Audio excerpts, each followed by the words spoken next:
muitas perguntas, né? Desde aquela época já, assim, nesses questionamentos. Agora a gente vai ter a oportunidade de talvez esclarecer um pouquinho, conversar um pouco mais sobre essas perguntas, sobre esse tema, e ver se nos dias de hoje, né, Thelma, a gente consegue esclarecer um pouco dessas questões aí que o Galileu já tinha lá um tempo atrás. Nós vamos ter agora mais um talk show com a mediação Thelma Troyce aqui conosco, e vamos ter a participação Davi Souza da Cor, por favor, Fabrício Vargas da Comp, representando a Comp aqui mais uma vez, e a Cris Costa, AWS, coordenadora, chefe de tudo lá, que eu estou sabendo. Vamos bater um papo legal aqui, né?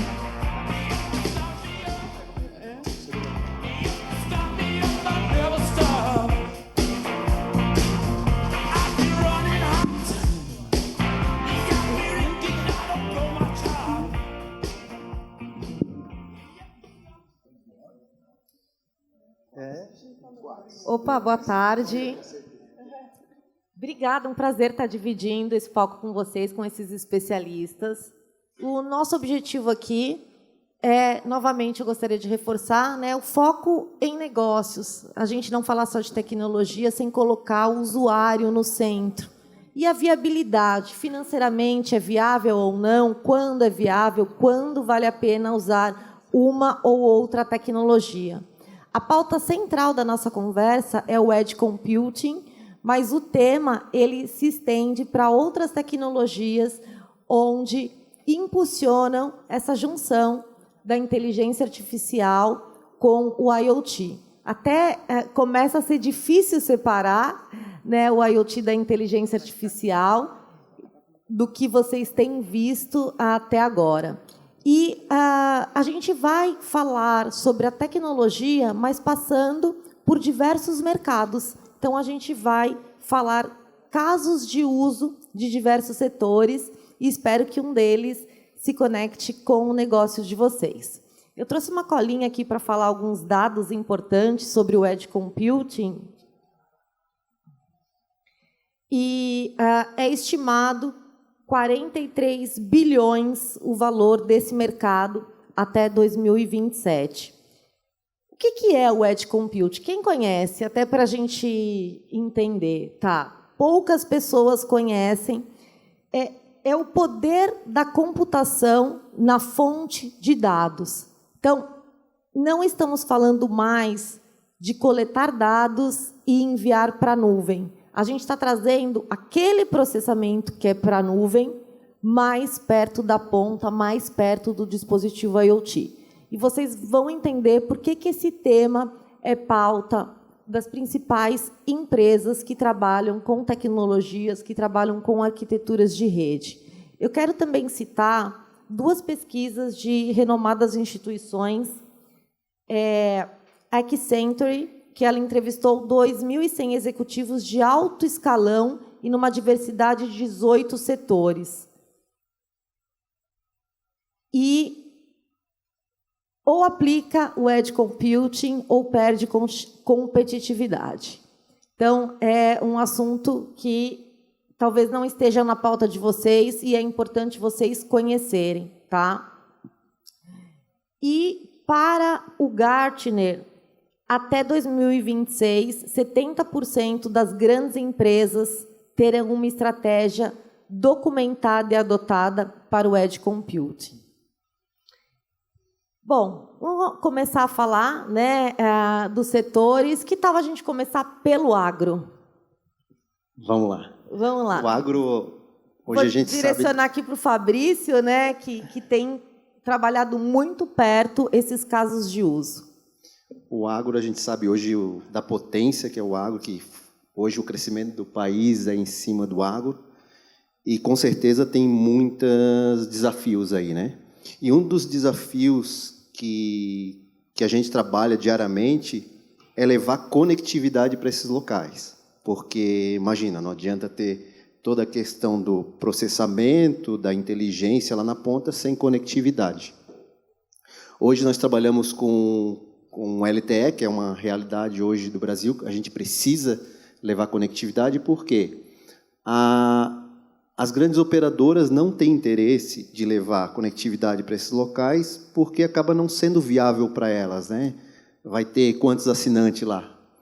E hoje a gente dá de cara com muita necessidade de grandes fazendas adquirindo os tratores, né, super inteligentes, com processadores poderosos, tem muita informação ali para ser tratada, só que quando chega nas suas fazendas, cadê a conexão? Então, esse maior desafio de levar conectividade para essas grandes máquinas, né? Mas aí vem sempre a questão, né? Poxa, 5G, vamos de 5G ou não? Eu quero 5G por causa que o mercado fala isso, né? É a grande questão do marketing. Só que com essa questão do edge computing, nesses tratores, eles processam, selecionam e mandam só dados que importam. E a necessidade de banda, nesse caso, ela se torna pequena. E o 4G, a gente consegue atender a maioria desses casos com 4G, sem necessidade de ir para algo mais complexo ou caro. Até porque o 4G ele possui uma frequência ali mais baixa, onde a gente consegue abranger uma localização maior, né? Uma distância maior, e a gente consegue cobrir toda essa área para passar toda essa inteligência para o negócio. E aí que vem a grande questão, né? A partir do momento que você leva a conectividade para essas regiões, abre-se um leque de oportunidades e sensores de temperatura, umidade, interligação da irrigação, dos pivôs. E isso abre uma grande aplicação para esse mercado, né? Então, o que a gente vê no dia a dia do agro é principalmente esse maquinário hoje, que são grandes processadores, grandes computadores que eles precisam ser conectados, né? Então, pessoal, a gente sempre tem que trazer essa viabilidade, até porque o 5G, por ser uma nova tecnologia, ele não tem tantos dispositivos falando essa linguagem e é uma rede mais cara para se implementar. Perfeito, isso. Mais cara, você vai necessitar de muito mais rádio do que se colocar um 4G, né? Aqui ninguém está falando que é mal ou ruim. Para aquela aplicação, ver que não necessita de muito para diversas aplicações hoje, que já é a realidade, né? Inclusive de caminhões autônomos. Exatamente. Veículos, né? Caminhões não, autônomos. veículos. E hoje é muito legal dos caminhões e principalmente os tratores, né? Quando a gente fala principalmente John Deere, né? Que é uma das líderes aí de tratores e que vem com uma tecnologia embarcada enorme. E o próprio 4G já vem embutido nela. Então você com um único SIM card você conecta no trator e ele já se conecta na herb de LTE, né? Então já está pronto, já vem muita coisa pronta para esse desafio, precisa ter conectividade, né? E como vocês ouviram na palestra anterior, né, sobre a Comp, que é uma empresa de equipamentos, investe muito alto em P&D aqui no Brasil, eu queria entender, existe uma diferença de eu escolher fazer esse projeto com uma operadora tradicional, que a gente conhece, a Vivo, a Claro, a TIM, ou fazer uma rede privativa? O que muda nessa arquitetura e se aplica o edge computing? Então, a grande questão começa, claro, pelo custo, né? Porque hoje as operadoras elas acabam fazendo uma rede privada usando os mesmos equipamentos que são utilizados hoje nas cidades. Então, eles acabam, vamos dizer, usando a analogia, né? Pegando um canhão para matar uma formiga. Hoje, os produtos que a gente utiliza, eles são específicos para o 4G privado. São produtos mais enxutos e, principalmente, o software roda dentro do hardware, dentro do rádio, sem necessidade de grandes servidores. Então, lá na torre, você vai ver o rádio, as antenas e tudo que é necessário está ali, né? Sem necessidade de ter grandes maquinários ou grandes envio de dados para processar tudo isso.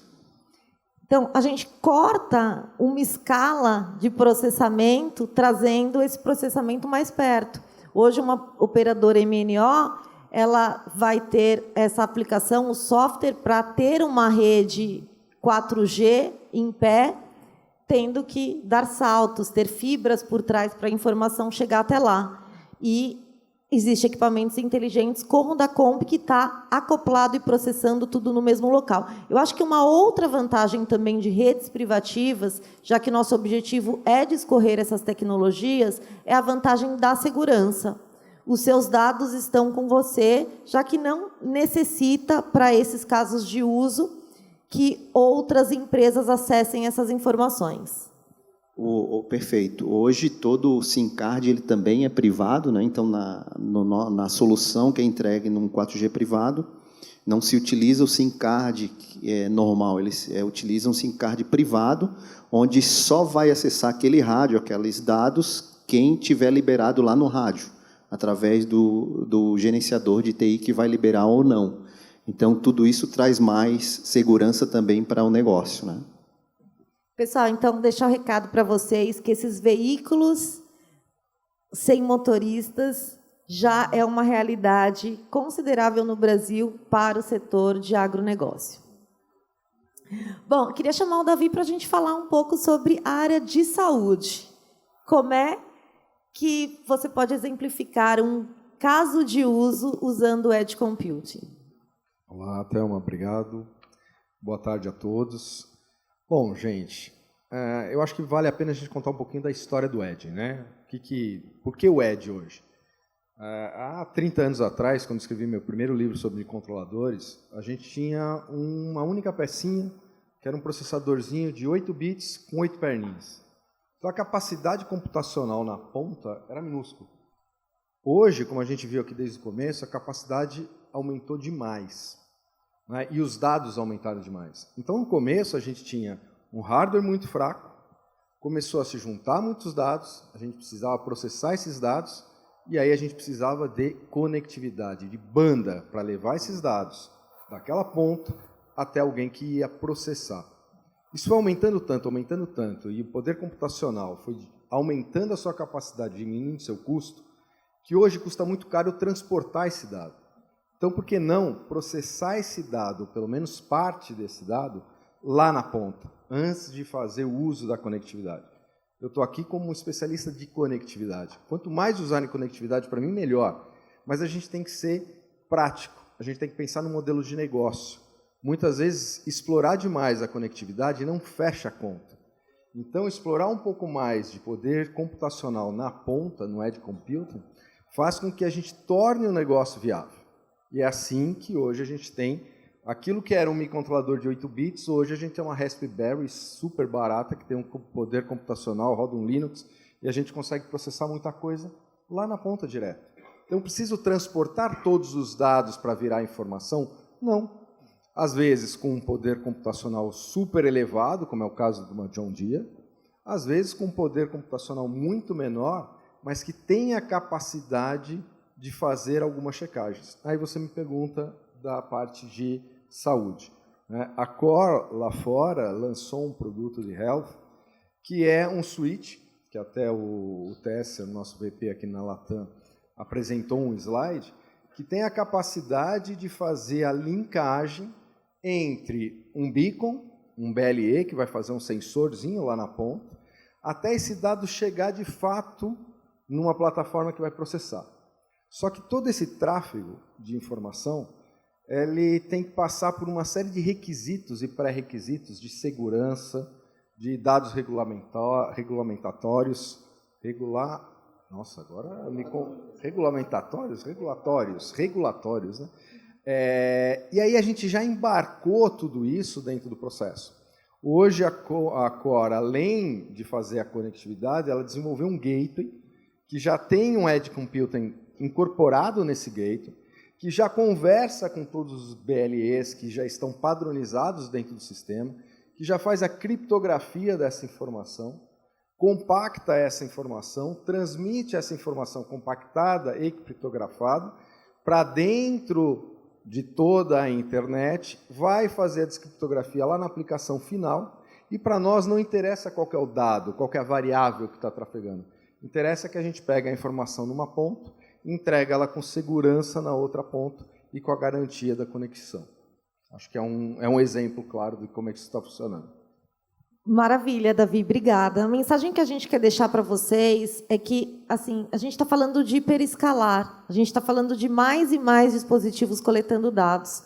Então, assim, começa a ficar inviável você trazer um dispositivo sofisticado para cada item que pode ser mapeado ou monitorado dentro de um hospital, por exemplo. Então, nesse formato, as empresas conseguem escalar, porque eu posso pôr numa maca, eu posso pôr num respirador, eu posso pôr... Onde você imaginar físico dentro do hospital, você pode pôr essa tag e facilita esses projetos de escala. E essa questão de você olhar o ambiente, né? A gente citou no agro a questão de associar o Edge com a cibersegurança, mas também a gente tem as leis de proteção, tem as seguranças legais.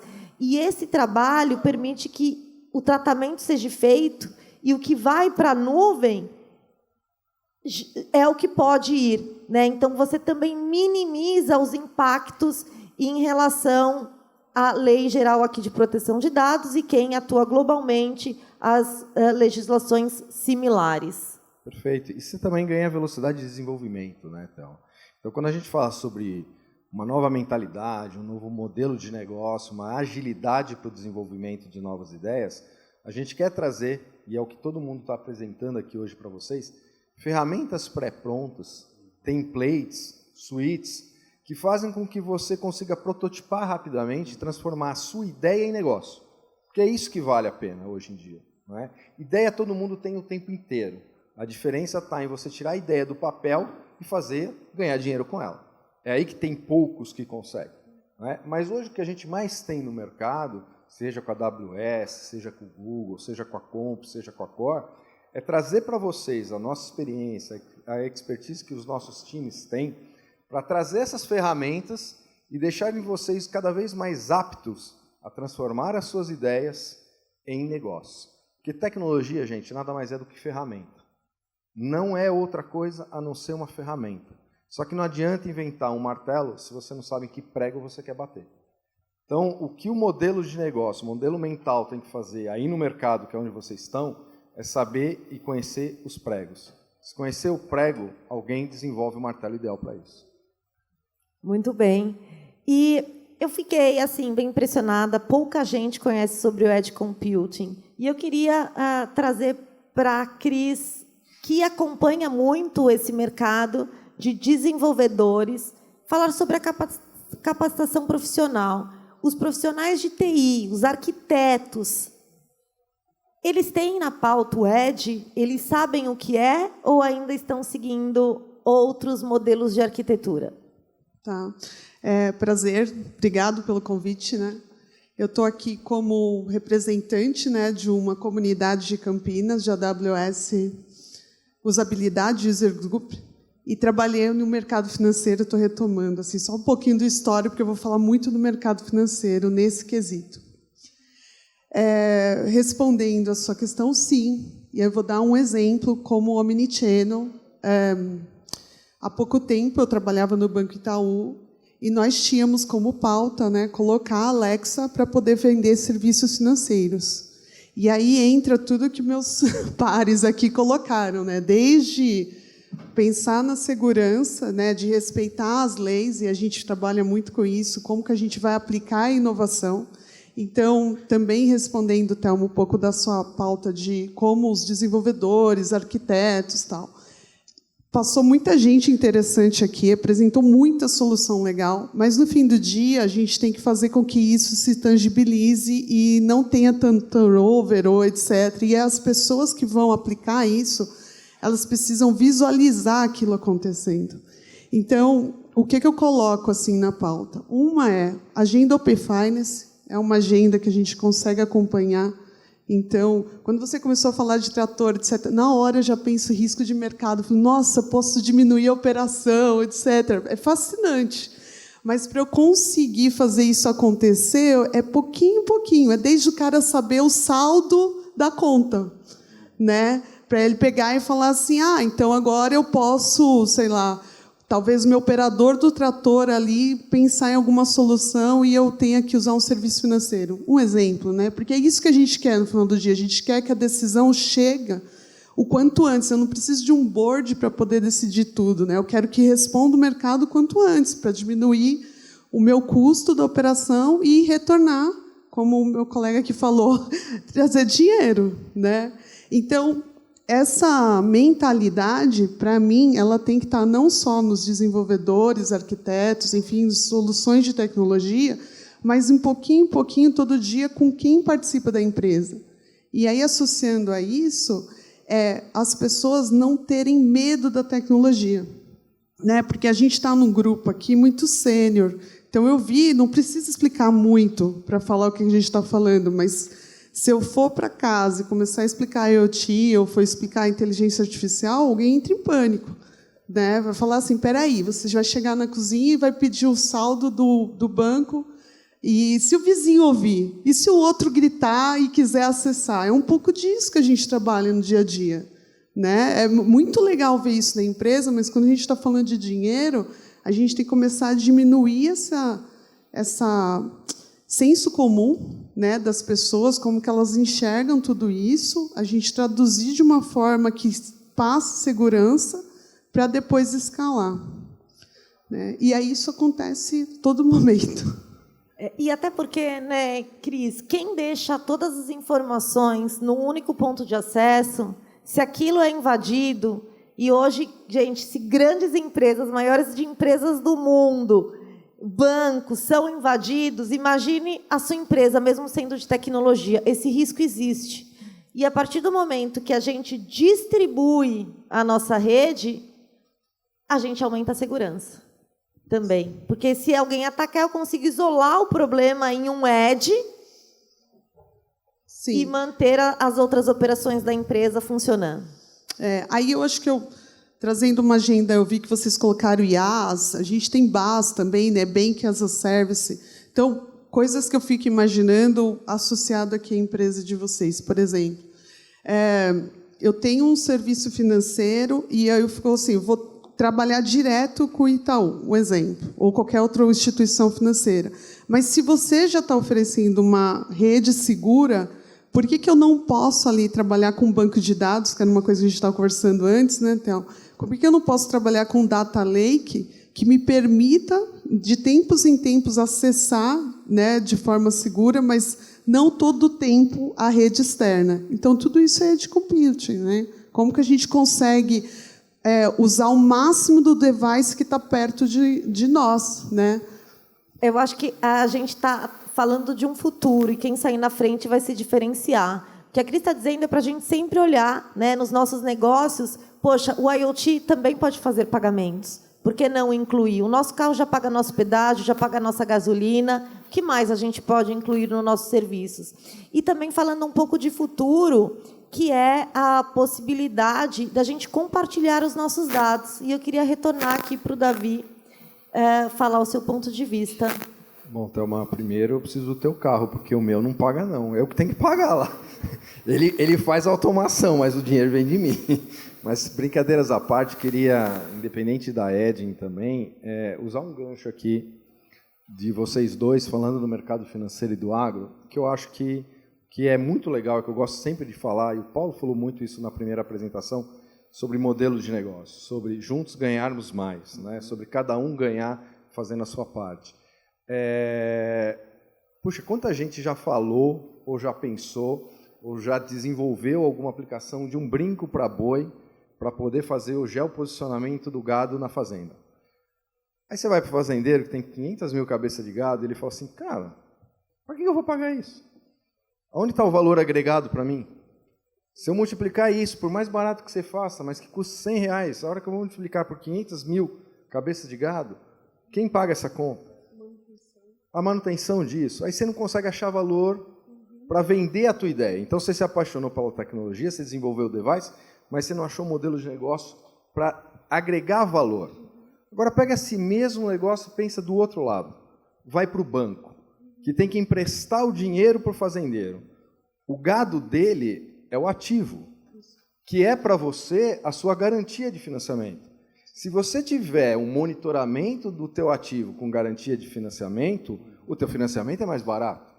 Aí fecha a conta. Exato. Aí eu paga gosto desse raciocínio, que a gente Entendeu? pense Então, juntos. Você tem que pensar que, às vezes, o modelo de negócio está na outra ponta. Não está onde você está imaginando.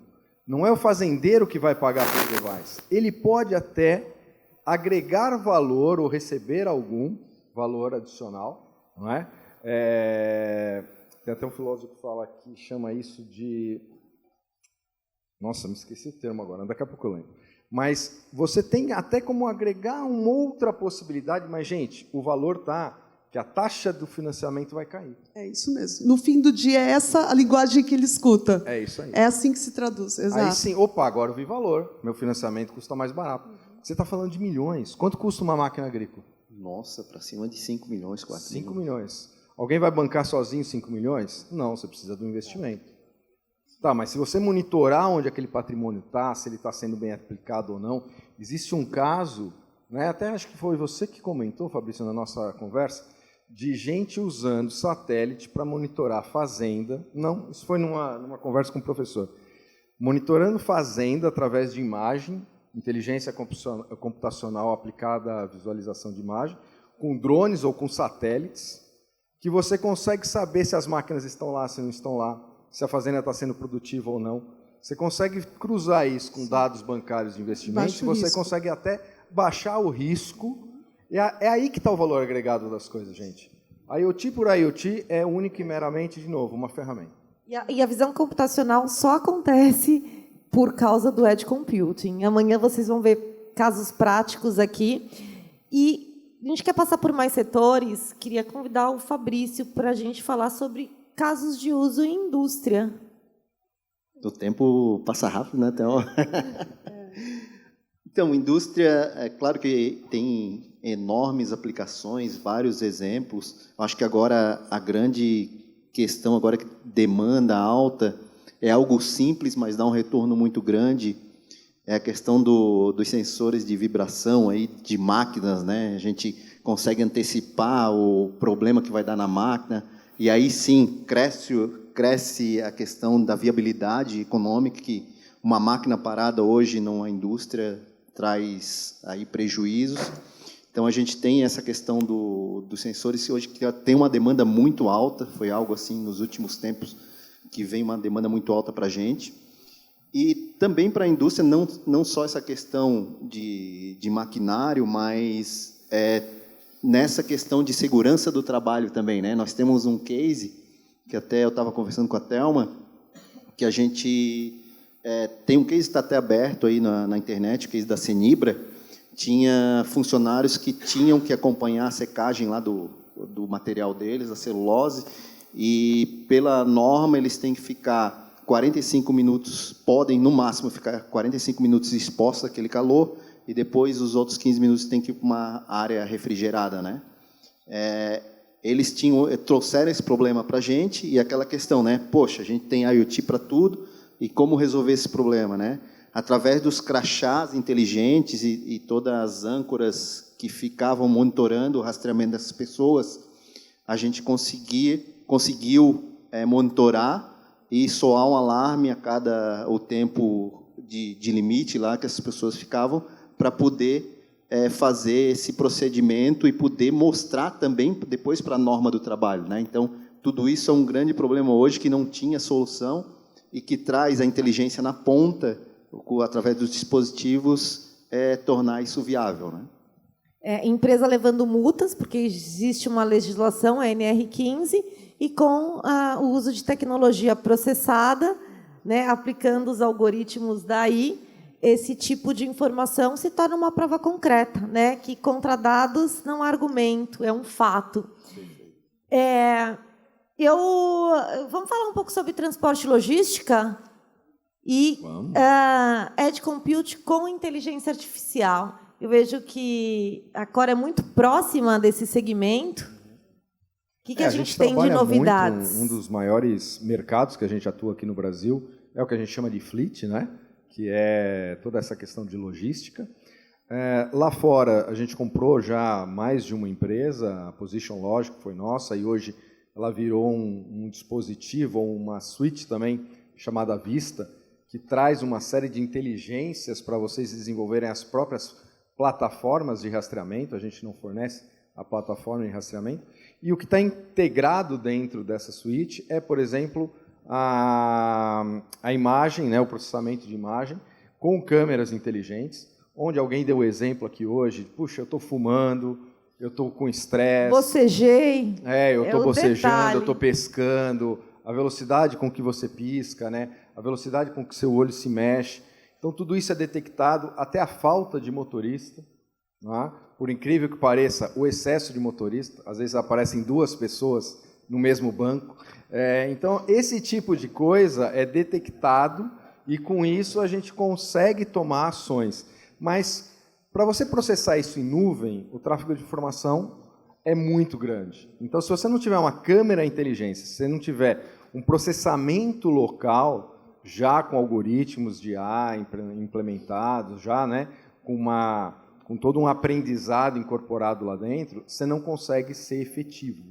Então, esse é um exemplo claro de processamento. E a gente pode ir para exemplos muito mais simples, né? Eu trabalhei num projeto onde foi feito um sensor LoRa dentro do pneu.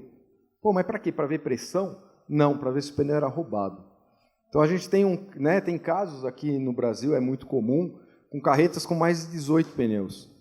Cada pneu custa uma fortuna. O que o cara faz? Ele encosta durante um transporte, ele encosta numa borracharia, tira 3, 4 pneus internos, coloca os externos novamente, coloca um pneu recalchutado lá, e até o dono perceber que aquele pneu não é mais o pneu original dele, ele gasta muito tempo. Então foi feito um sensorzinho muito simples, que com um simples acelerômetro ele percebe que o pneu foi tombado. Então, o que acontece? Ou o caminhão capotou, ou alguém tirou o pneu do caminhão, porque não tem como o caminhão não estar com o pneu na vertical. Então, o que significa um pneu na horizontal? Significa que a sensibilidade da inteligência artificial num ponto pequeno. Simples, é muito sutil, não é? Mas, o que você faz? Você põe lá no pneu, se você percebeu que o pneu tombou e já tem um alerta, quando o motorista chegar, ele fala, olha, tive que trocar o pneu, tudo certo. Se o cara não falar nada, você vai lá e faz uma vistoria. Pô, Davi, mas 18 pneus por carreta, eu tenho 1000 carretas, quanto custa isso? Não, você não precisa colocar em todas. Depois você colocar em 5 e todos os motoristas souberem, nenhum pneu mais é roubado, porque eles não sabem qual pneu vai ter e qual que não vai ter. Então, é a inibição, né? O IoT, a gente fala também que ele está aqui, não é para resolver todos os problemas, mas é para ele te dar as pistas para você resolver o problema de uma forma economicamente viável. Não esqueçam disso. Pois é. Quem acompanhou a mídia na semana passada, em todas as pautas de tecnologia, a gente viu muito a robótica, os humanoides, que a gente teve o maior evento, que é o Mobile World Congress, que traz as novidades desse mercado de telecomunicações. Então, esses robôs estão muito próximos de estar interagindo com a gente. E aí eles juntam uma série de tecnologias, a questão do Edge Computing. Então, a Intel lançou o Edge AI, né? Então, incentivando e facilitando o desenvolvimento de dispositivos já com essa inteligência artificial embarcada. Eles também usam o poder da visão computacional, as tecnologias de realidade mista, que mistura realidade aumentada com realidade virtual. Inclusive, essa questão de AR, VR, vai ficar o MixR, que está complicado, sempre tem as duas tecnologias, vai morrer. Então, deixar aqui esses últimos minutos para ouvir dos especialistas como que vocês enxergam se essa realidade ou em qual mercado poderia usar esse tipo de robô. Acho que eu vou começar, mas eu vou colocar de um outro ponto de vista, e aí talvez eles que estão trabalhando mais na prática, colocando aqui no ponto de vista da minha experiência, né? Isso vai acontecer sempre, isso é maravilhoso, né? Então, assim, ter o lançamento de uma nova tecnologia ontem, né? Todos os dias é isso. Trabalho com TI há 25 anos e há 25 anos eu sou desatualizada. Então, é uma coisa impressionante, não dá tempo. A frase do Rafael, né? Eu sei que nada sei, relembrando aqui a série dos filósofos. Isso, então, porque quando se ouve isso, dá eu não sei vocês, mas eu dentro até em pânico. Eu falo, gente, mas o que eu não estou vendo, o que eu não estou estudando? Então, assim, contribuindo aqui de um ponto de vista de o que a gente pode fazer para a gente se ajudar para fazer a aplicação disso. Então, trazendo para tangibilizar projetos, né? Lança-se uma tecnologia, eu tenho interesse de fazer isso retornar como retorno, o ROI da minha empresa. Como que eu posso fazer para que as pessoas enxerguem e olhem aquilo? Primeiro, que as pessoas não vão saber mesmo, então está tudo ok. Estou dando exemplo assim, de migrações que eu faço de servidores de solução fora do país. Eles chegam para mim e falam assim, Cris, eu não sei fazer isso, eu nunca fiz. E aí a gente se junta, às vezes, com o fornecedor. Então, aqui está falando, Intel, tal solução, a gente vai se juntar com a Intel. A mesma coisa, vou fazer alguma solução e com a Apple. Vamos se juntar com a Apple, porque eu quero usar a sua solução. Então, assim, trazendo aqui para o mundo que eu me propus trazer, né? Não entre em pânico, converse com esses profissionais, como que a gente vai fazer isso para isso responder. E aí, pequenas entregas para poder as pessoas acreditarem e você também ver o retorno daquela tecnologia. E agora eu entrego para eles. Onde coloca? Começar pequeno e pensar grande, né? Sempre testar para escalar. Acho que você está falando da questão das realidades e da robótica. Eu acho que assim, a gente tem que pensar sempre que não é nem 8 nem 80. Então, a gente não pode nem se apaixonar por essas soluções e achar que elas vão resolver tudo no mundo. Tá? E aí a gente vai para o extremo de essas soluções fazem tudo. Como a gente também não pode ir para o contrário. Né? A gente pega hoje a IA generativa e tem tanto debate dentro da educação. Puxa, mas a gente tem que proibir. Não, também não dá para ir para esse extremo. Não dá para você proibir, não dá para você lutar contra. Tudo isso vai acontecer, gente. Quer queira, quer não queira, quer goste, quer não goste. É só uma questão de tempo, isso já foi falado aqui também. Então, o que eu acho que a gente tem que fazer é conhecer, conhecimento, isso é o principal, é se aprofundar nesse conhecimento e não ir contra. Nem dar todas as fichas a favor, achando que isso vai resolver, que isso vai acontecer amanhã, não vai. É igual a gente comentou aqui sobre o desligamento do 2G. Um dia vai acontecer? Vai ser amanhã? Não. Mas se prepare para isso. Conheça, saiba que vai acontecer. Se prepare, se adeque, faça com que a sua empresa, o seu hardware esteja adequado a essa mudança. É assim que a gente acha que tem que enxergar o mundo, seja para a robótica, seja para a IA generativa. E até porque, assim, na verdade é uma personificação, né? Quando a gente fala dessa IA generativa, a gente está vendo aqui no conversacional do bot. Na verdade, assim, imagina se tivesse uma pessoa na entrada falando o que vocês estão recebendo, qual vai ser a próxima palestra. É isso mesmo, eu vejo a questão da robótica, na minha visão, na nossa visão lá também, tudo que for repetitivo, que seja possível fazer um trabalho repetitivo, vai ser feito pela robótica, né? Isso eu acho que sem volta. E cada vez mais utilizar o que a gente tem, os processadores que a gente tem na mão, né? Então, toda a questão da inteligência está lá nos celulares e aquilo ser uma ferramenta poderosa para trazer dados lá da ponta. Então, eu vejo dessa forma, tá? Claro que o futuro é difícil a gente, mas há sinais, né? A gente vê pelos sinais que vêm. Os grandes líderes de tecnologia estão cientes. A gente não sabe exatamente qual vai ser o futuro. Por isso, a questão da gente estar aqui em comunidade faz toda a diferença. Nosso tempo, infelizmente acabou. Né? Mas posso usar mais claro, um minutinho só? Claro, vamos lá. Na hora do almoço, a gente estava fazendo uma conversa e o pessoal estava comentando aqui do chefe, né, que estava aqui. Puxa, e aí eu preciso ter um negócio que dá uma receita e faz o que é melhor. E o amigo comentou lá na hora do almoço, mas eu não queria só que ele me dissesse como faz, porque eu não tenho prática de fazer. Eu queria que ele já fizesse por mim. Então a gente fala, vai ter um robozinho então que já vai fazer por mim. Eu falei, mas isso já existe. Ele falou, já? Eu falei, já, chama iFood. Simplesmente liga para lá e a comida chega. Então, assim, gente, às vezes a gente só precisa mudar a forma de enxergar. Então, um dia vai fazer? Vai. Agora eu preciso ter isso em casa? Essa é a grande pergunta. Fecha a conta o teu rebozinho para mim em casa? Então, vamos pensar sempre como modelo de negócio e a viabilidade para tornar as coisas práticas e não só românticas, tá? E agora, coloquem na nomenclatura, é robiótica, tá? Porque é a robótica com o IoT, não tem como separar. Agradeço a presença de vocês e quero deixar um convite para quem quer experienciar, aprender na prática o uso da inteligência artificial.